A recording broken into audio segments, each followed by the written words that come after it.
रेवंत रेड्डी का शपथ ग्रहण समारोह इस वक्त चल रहा है। ये तस्वीरें हैं रेवंत रेड्डी जो तेलंगाना कांग्रेस के अध्यक्ष थे, एबीवीपी के कार्यकर्ता रहे, जो 6 साल पहले कांग्रेस से जुड़े और कहीं ना कहीं जीत का श्रेय, कांग्रेस की जीत का श्रेय रेवंत रेड्डी को दिया जा रहा है। और बिना आर्ग्यूमेंट के हाईकमांड ने ये फैसला ले लिया कि उन्हीं को मुख्यमंत्री घोषित किया जाएगा। तो रेवंत रेड्डी वहां और यूपीए की फॉर्मर चेयरपर्सन सोनिया गांधी जी और कांग्रेस पार्टी की पूर्व प्रेसिडेंट रही, अध्यक्ष रही सोनिया गांधी जी वहां मौजूद हैं। वेणुगोपाल राव भी वहां दिख रहे हैं। क्या मल्लिकार्जुन खड़गे जी भी वहां पहुंचे देखा जाएगा, लेकिन कांग्रेस का टॉप लीडरशिप वहां पहुंच रहा है इस शपथ ग्रहण समारोह के लिए। कहीं ना कहीं एक मैसेजिंग भी है, क्योंकि 10 साल पहले जब आंध्र प्रदेश को स्प्लिट किया गया था, तेलंगाना और आंध्र प्रदेश कर तो कांग्रेस वहां सत्ता से बाहर चली गई थी। लेकिन 10 साल बाद सोनिया गांधी जी वहां हैदराबाद में दिख रही हैं, उस मंच पर जहां कांग्रेस फिर से सत्ता पर वापस लौटी है, कांग्रेस को फिर से सत्ता पर लाया गया है। तो 10 साल पहले आंध्र प्रदेश राज्य का विभाजन हुआ, तेलंगाना और आंध्र प्रदेश बना, और कहीं ना कहीं इसका खामियाजा कांग्रेस पार्टी को उस वक्त भुगतना पड़ा, ऐसा कहा जा रहा है, और बीआरएस को उसका फायदा पहुंचा। अब सोनिया गांधी जी वहां मौजूद हैं, डीके शिव कुमार भी वहां मौजूद है। क्या एक मैसेजिंग है? अमिताभ सिन्हा इस वक्त हमारे साथ हैं। तो राजस्थान, मध्य प्रदेश और छत्तीसगढ़ से फोकस शिफ्ट करते हैं तेलंगाना। अमिताभ, ये क्या संकेत हैं? कांग्रेस पार्टी इसको कैसे देखेगी, और क्या आगामी चुनाव में, लोकसभा 2024 में तेलंगाना में हम बीजेपी बनाम कांग्रेस फाइट देखेंगे 17 सीटों के लिए? आनंद, बीजेपी बहुत अच्छी लड़ाई लड़ रही थी। अगर बांडी संजय कुमार की बात करें, उनको हटाया गया। जब जैसे ही अगर भनक लगी कि कांग्रेस ग्राफ में ऊपर जा रही है, अगर सारे सर्वे से ऊपर जा रही है, तो मुझे लगता है कि बीजेपी ने, और मेरे ख्याल से टीआरएस भी, तब बीआरएस भी ठंडी पड़ी थी।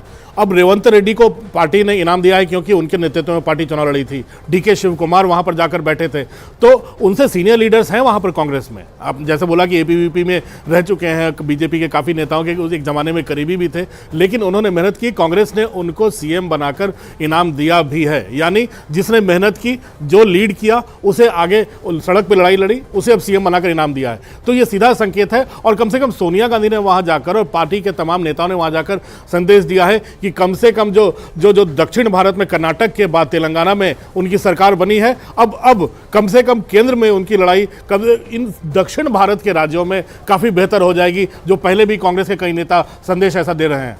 लेकिन ये तो हमने पहले नहीं देखा है। जब केंद्र की लड़ाई आती है, सेंटर की लड़ाई आती है, तो कर्नाटक ने जिस तरह से मत दिया, पिछली बार भी बीजेपी का वोट शेयर करीब सिर्फ 7% था, तेलंगाना में 1 सीट मिली थी, लेकिन लोकसभा चुनाव में करीब 20% वोट शेयर और 4 सीटें। अब की बार देखिए, लोकल इलेक्शंस में ही इनकी 14% वोट शेयर है। बीजेपी तो ये कह रहा है कि बीजेपी बनाम कांग्रेस हमारे लिए अच्छा है, बीआरएस अगर इक्वेशन से बाहर होता है तो हम तेलंगाना में 10 से 12 सीटें जीतेंगे। इस बात पर बीजेपी काबिज है। कहीं ना कहीं कांग्रेस के लिए क्या अब अपने आप को सिर्फ एक दक्षिण भारतीय पार्टी, एक रीजनल पार्टी, कहीं ये तबका तो नहीं लग जाएगा, ये ठप्पा तो नहीं लग जाएगा? क्योंकि केरल से उनके सबसे ज्यादा सांसद आए हैं। अब की बार पंजाब से भी उनको वो नहीं मिलेगा रिटर्न जो पिछली बार मिला था।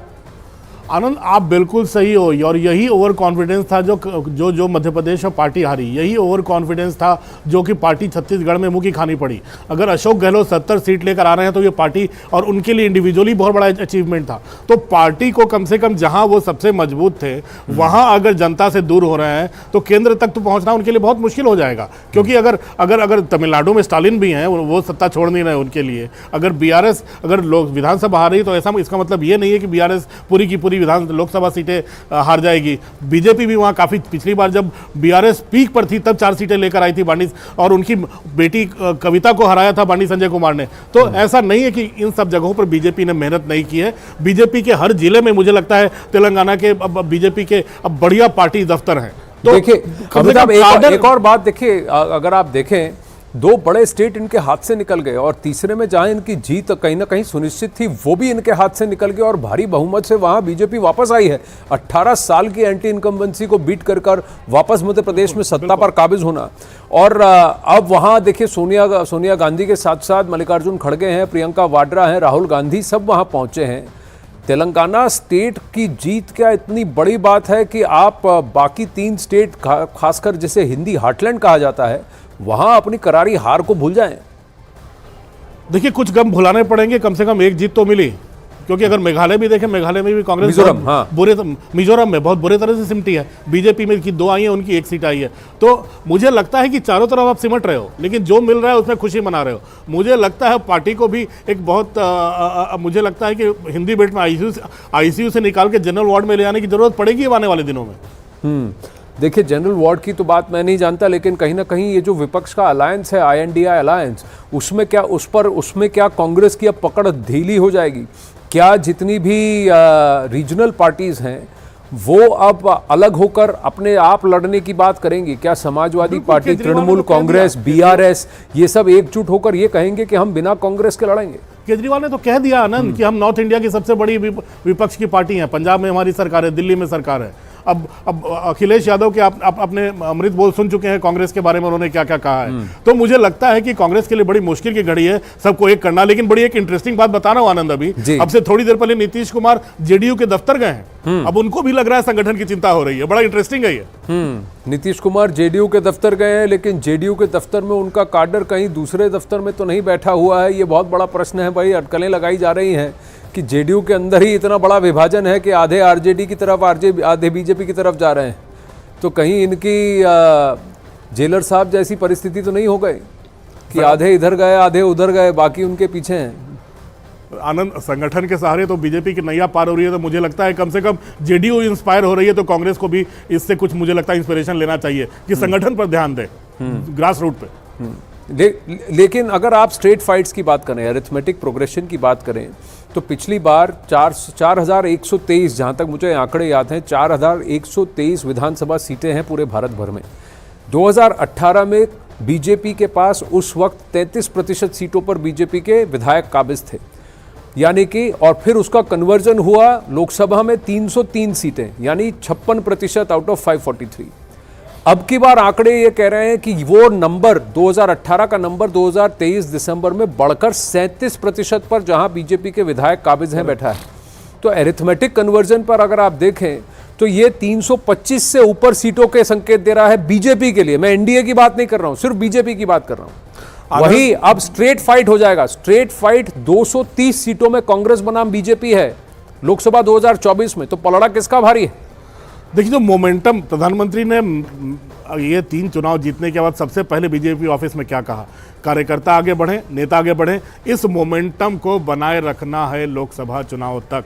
यानी मोदी गारंटी का मोमेंटम अगले 3 महीने बना रहेगा। PM 1 दिसंबर को दुबई जाते हैं, अब की बार 400 पार के नारे लगते हैं। तो मुझे लगता है जो अभी विकास संकल्प यात्राएं चल रही हैं, आने वाले दिनों में राम मंदिर का एक बहुत बड़ा एक पूरा देश देखेगा कैसे रामलला की प्राण प्रतिष्ठा होती है। तो मुझे लगता है कि धीरे धीरे वो तमाम स्थितियां ऐसी बनती जा रही हैं जो कहा जाए ना कि अब फेवरेबल पिच तैयार हो रही है, और उसको ये मोमेंटम देगा ये 3 विधानसभा चुनाव का नतीजा। बट तेलंगाना में भी क्या कांग्रेस को जो सफलता विधानसभा में मिली है वही सफलता लोकसभा में मिलेगी?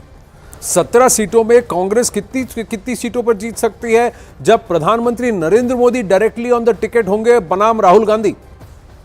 रोड शो बड़ा अद्भुत था प्रधानमंत्री का।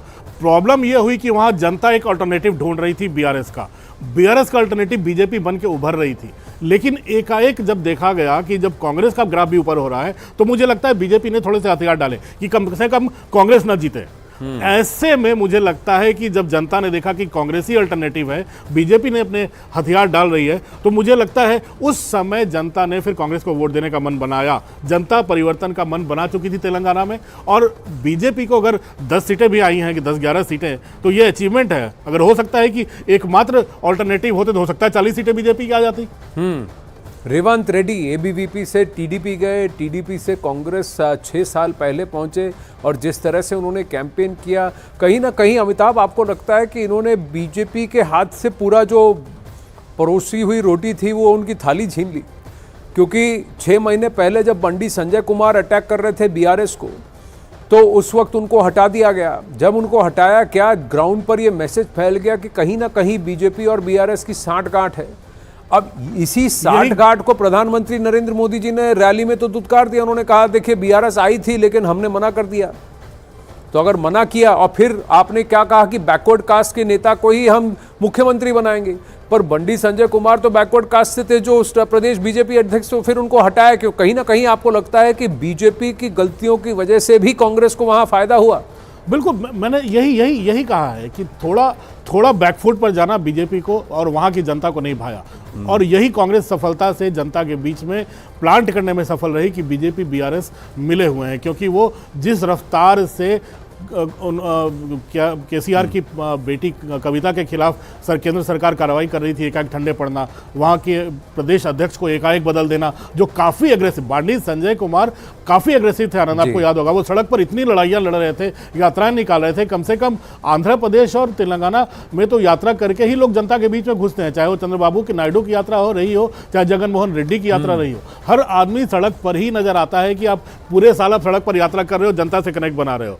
ऐसे में मुझे लगता है कि ये रेवंत रेड्डी का जो कनेक्ट है वो ज़्यादा काम आया है, और जनता में ये भरोसा कि कांग्रेसी अल्टरनेटिव है, कांग्रेसी विकल्प है, वो बीजेपी के खिलाफ चला गया। नहीं तो बीजेपी हो सकता है तेलंगाना में इससे बेहतर परफॉर्म तो जरूर करती, और मुझे नहीं लगता है कि अगर लोकसभा में अगर बीजेपी ने जो वहाँ बेस तैयार किया है, 2017 में आनंद मुझे याद है अमित शाह को जिम्मा मिला था, और अमित शाह ने काफी लंबा दौरा किया था, हैदराबाद में उतर के नालागोंडा से लेकर तमाम जिलों में वो गए थे, हर जगह पार्टी के नए बिल्डिंग बनाने की आधारशिला डाली थी। मैं खुद उनके साथ गया था आनंद, और मेहनत की थी, और जहां तक तेलंगाना की बात है, तेलंगाना में बीजेपी एक ऑल्टरनेटिव बन के जरूर उभरेगी आने वाले दिनों में।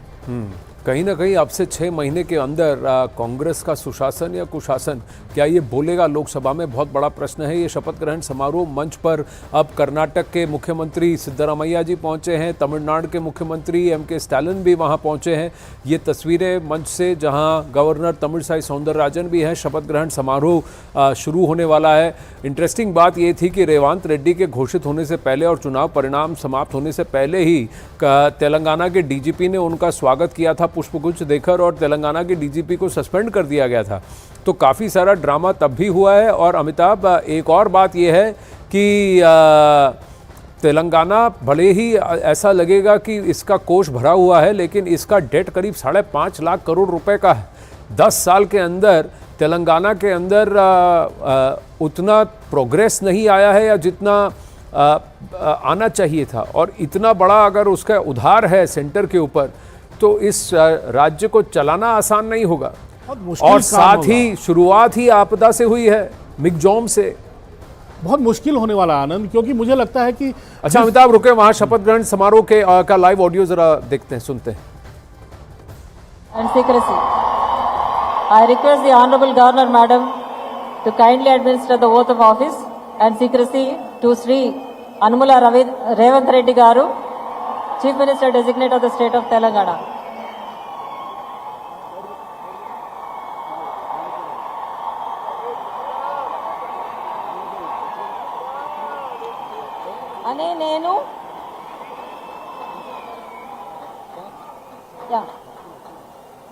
అనే నేను యనమల రేవంత్ రెడ్డి అనే నేను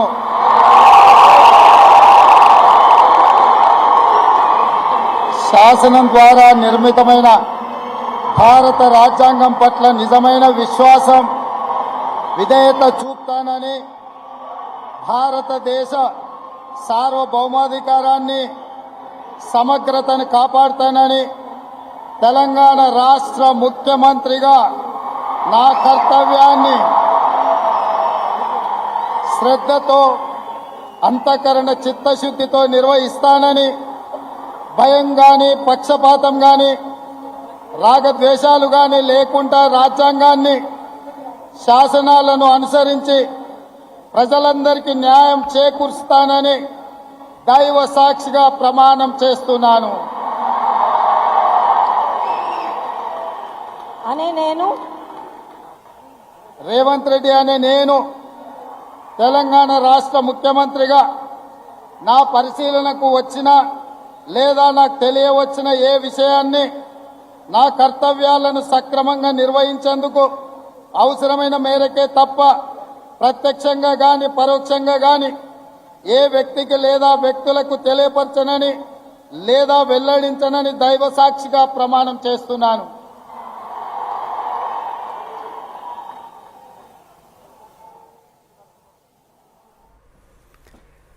तो शपथ ग्रहण किया आप तेलंगाना के नए मुख्यमंत्री हैं रेवंत रेड्डी, अनुमला रेवंत रेड्डी।